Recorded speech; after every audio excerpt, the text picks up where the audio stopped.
everyone, welcome back to this Pharmacy India Career Guidance Series.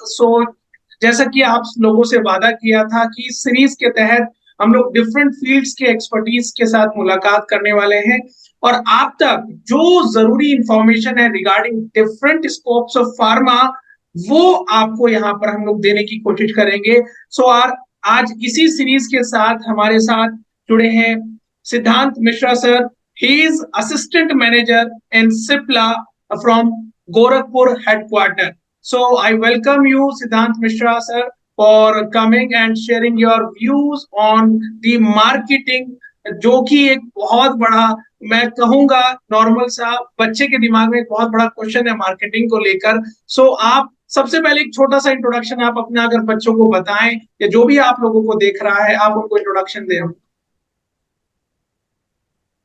So first of all very good afternoon. So I hope आप बढ़िया होंगे and many congratulations to Pharmacy India and you, जो आप इतनी जल्दी इतना grow किए and obviously आप लोग बहुत अच्छा काम कर रहे हैं।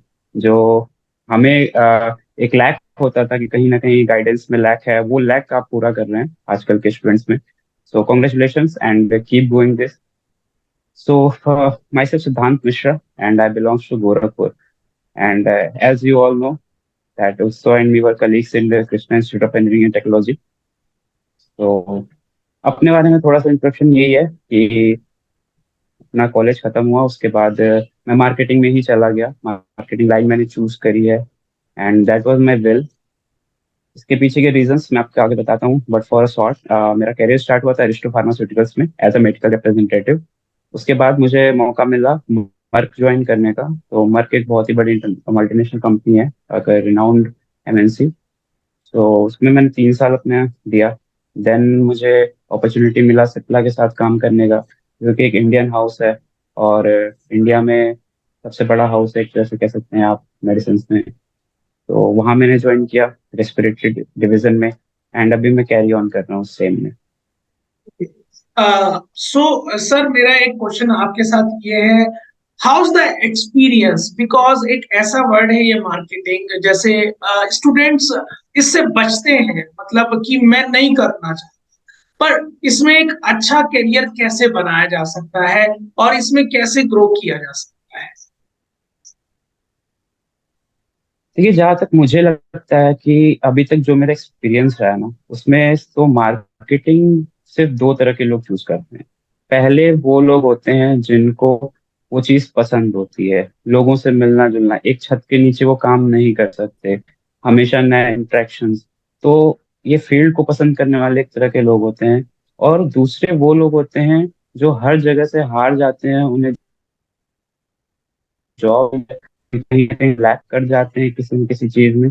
तो फिर इन द एंड उन्हें लगता है कि फिर मार्केटिंग कर लेनी चाहिए, क्योंकि कहीं ना कहीं देखा जाए तो ये बात सच भी है कि सबसे ज्यादा वैकेंसीज भी मार्केटिंग में ही आती हैं।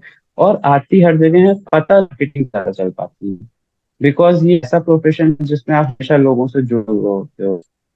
तो तो मैं यही कहना चाहूंगा कि सबसे पहले आप खुद को पहचानिए कि आपको क्या करना है। आप मजबूरी में मार्केटिंग आना चाहते हो या अपनी पसंद से आना चाहते हो। अगर आप अपने पसंद से आना चाहते हो then there is a best place for you. आप मजबूरी में आना चाहते हो तो भी अच्छा है, बट पसंद से आइए तो यू विल डेफिनेटली ग्रो। वरना हमेशा इस फील्ड से आपको एक एक झुकाव सही रहेगा। सर मेरा नेक्स्ट क्वेश्चन ये तो रहेगा, एक बहुत ही सिंपल, जो भी आपको देख रहे हैं, बी फार्म स्टूडेंट या एम फार्म स्टूडेंट या कोई भी जो काम कर रहा है, पैकेज एक ऐसा वर्ड कि पैकेज आपकी ग्रोथ को यहाँ पर रिप्रेजेंट कर रहा है। तो पैकेज इसमें कैसे देखते हैं, हम कितनी ग्रोथ देख सकते हैं, या हम लोग इसमें एक लिमिटेड ग्रोथ है, इसमें एक लिमिटेड हम लोग नहीं ग्रो कर पाएंगे? तो आपका व्यू क्या है और आप किस तरीके से इसको देखते हैं? अगर आप एक बी फार्मा स्टूडेंट हैं एंड आपने बी फार्मा खत्म किया है अपना, और उसके बाद अगर आप एक अपना मार्केटिंग में कैरियर स्टार्ट कर रहे हैं, तो आई डोंट थिंक कि पूरी इंडस्ट्री में इससे अच्छा ग्रोथ और इससे अच्छा पैकेज कोई भी और इंडस्ट्री दे पाएगी। चाहे आप क्यूसी ले लीजिए, क्यूए ले लीजिए, चाहे आप प्रोडक्शन ले लीजिए, ठीक है, या आप रिसर्च में चले जाइए, आप टीचिंग में चले जाइए। बट ये एक ऐसा फील्ड है जिसमें आपको सबसे अच्छा कैरियर ग्रोथ मिलता है। इसमें आप आप खुद भी अंदाजा नहीं लगा सकते हैं कि आप कहाँ तक पहुंच सकते हैं। इसकी कोई लिमिटेशन नहीं। जैसे हमारा जॉब प्रोफाइल होता है कि हमें कहा जाता है कि हम टाइम बाउंडेड जॉब नहीं कर रहे हैं, तो ऐसे ही मैं बता रहा हूँ कि टाइम बाउंडेड जॉब भी नहीं है, तो फिर इसमें कोई कोई रोक भी नहीं है। आप जितना आपके अंदर कैपेबिलिटी, आप उतना ग्रो करके उतना आगे जा सकते हैं। इसमें पैकेज का जो मैं आपको क्लियर कर देता हूँ अपने स्टूडेंट्स को, कि अगर आज के टाइम पे भी आज बी फार्मा करके एक मार्केटिंग में आप जाना चाहते हैं, सेल्स में, तो आपको बहुत ही आराम से कम 3 लाख पर एनम पे स्टार्टिंग हो जाएगी। और सेल्स में सबसे अच्छा ये रहता है कि आपका सिर्फ पैकेज नहीं रहता है, आपके साथ पैकेज के ऊपर एक्सपेंसेस भी देती है कंपनी, देन आपको इंसेंटिव्स भी देती है। तो ये सब अगर ओवरऑल में मिलाऊं, तो आज के टाइम पे एक फार्मेसी का स्टूडेंट निकल के जाता है तो वो अपने 1 साल में आराम से कम भी अब 5 लाख तो वो अर्न कर सकता है स्टार्टिंग में। फ्रेशर, फ्रेशर स्टार्टिंग में। फ्रेशर, एकदम फ्रेशर की बात कर रहा हूँ। 5 लाख आपको ज्यादा लग रहा है तो आप 4 लाख ले लीजिए। आप मत कंसिडर करिए कि आप चलिए नए जाएंगे तो आप इंसेंटिव एक बार को मत कंसिडर करिए। फिर भी आपको 3 लाख का पैकेज और अप्रॉक्स पूरे साल में 1 लाख का जो एक्सपेंस मिलेगा, तो ये वो आपका है, तो वो आप बिल्कुल एक्सपेक्ट कर सकते हैं, इसमें नो दूसरा डाउट।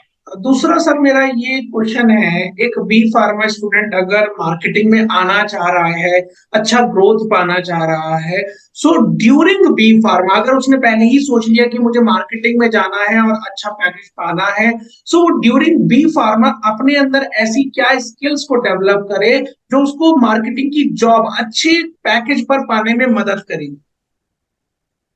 इसमें हमारे स्टूडेंट्स को मैं ये कहना चाहूंगा कि सबसे पहले आप अपना कम्युनिकेशन स्किल पे ध्यान दीजिएगा। कम्युनिकेशन स्किल ही हमारा बेस है, इस जॉब का बेस ही कम्युनिकेशन स्किल है। कम्युनिकेशन में मैं ये नहीं कह रहा हूँ कि आपको इंग्लिश आनी चाहिए, आप कोई दूसरा कोई लैंग्वेज आनी चाहिए। देखिए, इंग्लिश एक लैंग्वेज है, वो आपको आनी इसलिए चाहिए क्योंकि आप आज भी इंग्लिश बोलेंगे, आप नॉर्थ इंडिया में आप अपना रीजनल लैंग्वेज बोल रहे हैं, कल को आप ग्रो करेंगे, आप हो सकता है इंडिया के दूसरे पार्ट में भी जाएं, दूसरे पार्ट्स को भी कवर करें, तो उस चीज के लिए इंग्लिश जरूरी है। बट स्टार्टिंग में आप बी फार्मा में हल्का फुल्का अपना इंग्लिश स्पीकिंग अच्छा रखिए, कम्युनिकेशन स्किल पे सबसे ज्यादा ध्यान दीजिए, पर्सनैलिटी डेवलपमेंट पे ध्यान दीजिए। तो ये सब एकदम बेसिक चीजें हैं जिसपे एक बी फार्मा स्टूडेंट को अपने बी फार्मा के टाइम पे अपने आप में सुधारना चाहिए।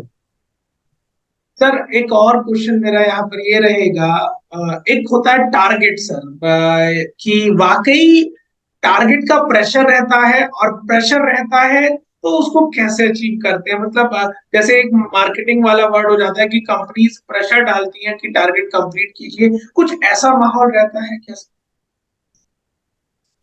देखिए, टारगेट्स नहीं मिलेंगे तो आपको पता कैसे चलेगा कि आप ग्रो कर रहे हो?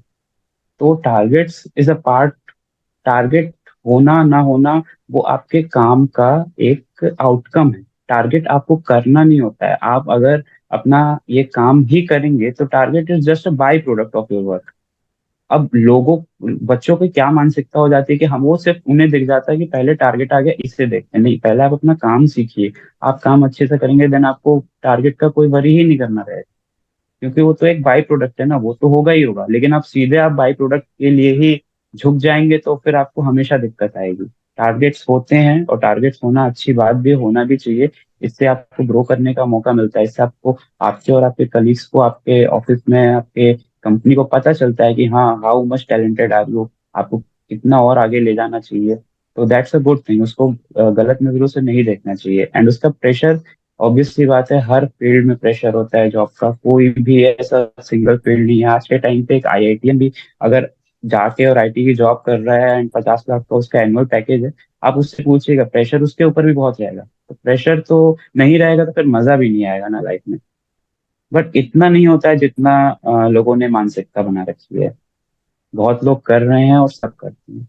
सर मेरा एक क्वेश्चन और रहेगा यहाँ पर, काफी बच्चों का मैसेज आता है मेरे पास कि सर मार्केटिंग में क्या प्रोडक्ट बेचना होता है जब हम मार्केटिंग करते हैं? So can you define sir actually what type of marketing we are doing when we are visiting to the doctors? आपको प्रोडक्ट नहीं बेचना होता है, आपको साइंस बेचनी होती है। वहां भी प्रोडक्ट तो आपको दे दिया जाता है, क्योंकि प्रोडक्ट पे नाम नहीं रहेगा तो वो पता कैसे चलेगा कि फिर ये आपको बिलोंग करता है। आप सिर्फ सॉल्ट बेचेंगे तो उसका कुछ मतलब नहीं है, फिर आपकी पहचान नहीं हो पाएगी। तो फर्स्ट ऑफ ऑल आपको नॉलेज अपनी शेयर करना होता है, हमें डॉक्टर्स से मिलना होता है, डॉक्टर्स एज अ कस्टमर से मिलना होता है। तो डॉक्टर्स इटसेल्फ उनके अंदर इतना नॉलेज होता है, तो हम उस लेवल के नॉलेजेबल पर्सन से जाके इंटरेक्ट करेंगे एंड उसे उसे हमें उन्हें हमें बताना होता है, तो ऑब्वियसली आपको नॉलेज गेन करना पड़ेगा सबसे पहले। तो आपको नॉलेज गेन करना है और वो नॉलेज बेचना है आपको, तो वो प्रोडक्ट तो फिर अपने आप ही चला जाएगा। सर जो एक क्वेश्चन रहता है बाकी जो हमने बी फार्म में पढ़ा उसका कुछ यूज हम लोग कर पाते हैं अपनी मार्केटिंग में, जैसे ड्रग से डील करते हैं तो फार्माकोलॉजी कहीं ना कहीं इम्पोर्टेंट रहती है क्या सर? एक बार को केमिस्ट्री में थोड़ा वीक रहे स्टूडेंट तो मुझे लगता है कि चलेगा, बट फार्माकोलॉजी जरूर उसकी बहुत स्ट्रांग होनी चाहिए, बिकॉज आप ड्रग से डील कर रहे हैं एंड हर एक पर्टिकुलर ड्रग पर्टिकुलर किसी न किसी बॉडी पार्ट के लिए होता है, किसी ऑर्गन के लिए होता है, किसी नर्व्स के लिए होता है। तो इन द एंड आपको वो चीज उन चीजों के बारे में, उन चीजों से रिलेटेड हर चीज के बारे में पढ़ना पड़ता है। तो अगर आप बेसिक में ही, अगर आपने बी फार्म के टाइम पे ही अगर अपनी फार्माकोलॉजी आप बहुत अच्छी कर लेते हैं, स्ट्रांग कर लेते हैं, तो आपको फर्दर फिर आगे जब ये सब चीजें आपके सामने आएंगी, तो फिर जब उन ड्रग्स के बारे में पढ़ेंगे, उनका मैकेनिज्म ऑफ एक्शन पढ़ेंगे, तो वो चीजें आपको बहुत इजी लगने लगेंगी। वो पीछे का सब कुछ रिवाइंड होके आपके पास आ जाएगा। तो ऐसा ये सब मिथ है कि बी फार्मा में हमें जो पढ़ाया जाता है वो मार्केटिंग में काम नहीं आता है। नो, सबसे ज्यादा काम आता है। सर एक क्वेश्चन मेरा लास्ट में जाते जाते यही रहेगा, अगर एक बी बिल्कुल। फार्मा और एक एम फार्मा स्टूडेंट अगर अप्रोच करे अच्छी कंपनीज को, अगर अच्छी कंपनीज में एडमिशन लेना चाहे, अच्छी कंपनीज में जॉब करना चाहे, तो वो कैसे आप तक पहुंचे, कैसे अप्रोच करे अच्छी अच्छी कंपनीज में? क्योंकि काफी कॉलेजेस प्लेसमेंट देने में असमर्थ हो जाते हैं, प्लेसमेंट ड्राइव नहीं होता है, अच्छे कॉलेजेस में होता है, बट अगर कोई कैपेबल इंसान है, कैपेबल कैंडिडेट है, तो वो कैसे अप्रोच कर सकता है? जी, ये एक चैलेंज आता है आजकल के टाइम पे, जिसका मुझे सबसे अच्छा सॉल्यूशन लगता है कि आप स्टूडेंट्स जो हैं आप अपने सीनियर्स के कांटेक्ट में रहिए। अपने सीनियर्स के कांटेक्ट में रहिए जरूर। हर बैच के 8-10 लोग होते हैं जो मार्केटिंग में अपना करियर स्टार्ट कर चुके हैं, वो होते हैं समहाउ। तो आप सब उनके कांटेक्ट में रहिए, उनसे बातचीत करते रहिए, तो जरूर आपको कहीं ना कहीं अपॉर्चुनिटी मिल ही जाएगी। उसके बाद जो कैंपस ड्राइव्स होते हैं, आपको पता चले कि आपका कॉलेज में नहीं हो रहा है, कोई बात नहीं, हर मैक्सिमम कॉलेज लेकिन होते हैं, बड़े शहर में कोई कॉलेज है तो वो कराते हैं। आप वहां पे जाइए, आप वहां पे अपने आप को इनरोल करिए, आप ट्राई कीजिए, आप कांटेक्ट रखिए। तो इतना भी टफ नहीं है, जस्ट बात यह है कि कोई स्टेप नहीं लेना चाहता, कोई आउट ऑफ द बॉक्स जाके सोचना नहीं चाहता। और आजकल का टाइम ऐसा है कि शायद स्टूडेंट ये भी सोचते हैं कि सीनियर्स हमारी आगे जाके मदद नहीं करेंगे, पर ऐसा नहीं है, ये भी एक मिथ है। अपने सीनियर्स पे हमेशा ट्रस्ट रखिए, उनसे बातचीत करिए, उनसे कांटेक्ट रखिए, एंड डेफिनेटली वो कहीं ना कहीं आपकी जरूर हेल्प करेंगे।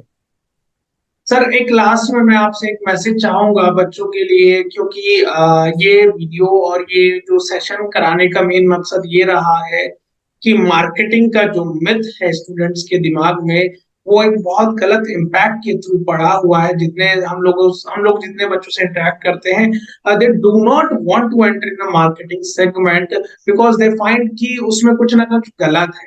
बट हमारा मानना है, जब हम लोग आप लोगों से बात करते हैं, पर्सनली आपकी ग्रोथ को देखते हैं, तो हमें लगता है कि that it is the field where the person can actually grow. So how can you deliver the message towards the other pharma aspirants regarding this? तो यहाँ पे बस यही बोलना चाहूंगा, जो भी स्टूडेंट्स हैं जिन्हें भी मार्केटिंग ज्वाइन करना है, मन हो रहा है उनका, या उनको जॉब कहीं नहीं मिल रही और उनकी मजबूरी है, मैं अभी भी यही बोलूंगा, दो ही क्राइटेरिया के लोग आते हैं। तो इन दोनों लोगों के लिए एक ही मैसेज है कि आप आइए, बहुत ही फन लविंग जॉब है ये। आपको आपका टाइम मिलता है इसमें, आपको लोग मिलते हैं, आपको बहुत अच्छे अच्छे पढ़े लिखे भी लोग मिलते हैं इंटरेक्ट करने के लिए, सीखने के लिए। तो एक एक आपको कंपनी के साथ साथ समाज का भी नॉलेज साथ में सब कुछ मिलता है एक साथ। और इसमें सबसे अच्छा कैरियर ग्रोथ है, बहुत अच्छे पैसे भी मिलते हैं, बहुत बड़ी बड़ी कंपनीज हैं। फार्मा से आप डिवाइसेस में भी शिफ्ट हो सकते हैं कल को, तो वहाँ पैकेजेस के कोई इश्यूज नहीं आते हैं। आपको ट्रैवलिंग का शौक है तो आप घूमते रहेंगे, इसमें भी ऐसी अपॉर्चुनिटीज भी मिलती रहती हैं। तो it's a fun job, please go for it, definitely go for it. इसमें कोई भी मिथ रखने की जरूरत नहीं है, बहुत अच्छा ग्रोथ है, बहुत अच्छा पैसा और बहुत अच्छी जॉब है। Always try to love your job. Sir last में मैं धन्यवाद करना चाहूंगा आपका जुड़ने के लिए, बिकॉज मैं सभी लोगों को बता दूं दैट जैसे कि सर ने बताया कि सर मेरे कलीग रह चुके हैं, मेरे साथ ही बी फार्म में थे। तो मैं यहाँ पर आप लोगों के साथ ये इसलिए आपसे इंटरेक्ट करना चाह रहा हूँ कि इसका आखिरकार सेगमेंट क्या है, आप लोग कैसे अप्रोच कर सकते हैं, कैसे जॉब पा सकते हैं। So at last sir, thank you for joining with us and sharing your views on behalf of all Pharmacy India team. We would like to highly thankful to you for your precious time. Thank you so much, sir.